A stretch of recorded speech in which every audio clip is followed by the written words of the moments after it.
আমরা পাঠ করেছি, আত্মস্থ করার চেষ্টা করেছি।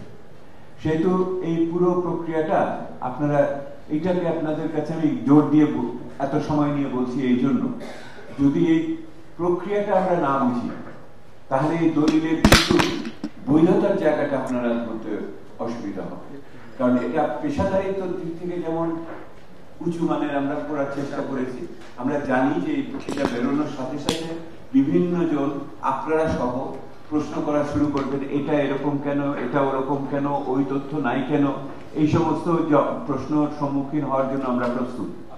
আর একই সাথে আমরা বলতে চেয়েছি যে এইটা কোনো গজদন্ত মিনারে বসে কেউ প্রস্তুত লেখে নেই, এটা জনমানুষের সাথে যুক্ত থেকেই আমরা এই লেখাটা প্রস্তুত করেছি, আর সেইটারই আপনাদের সামনে এনেছি।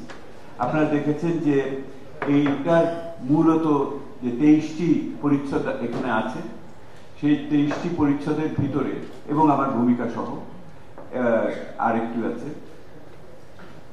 সেটা হলো যে 5টি বিষয়ের ভিতরে আমরা এটাকে ভাগ করেছি।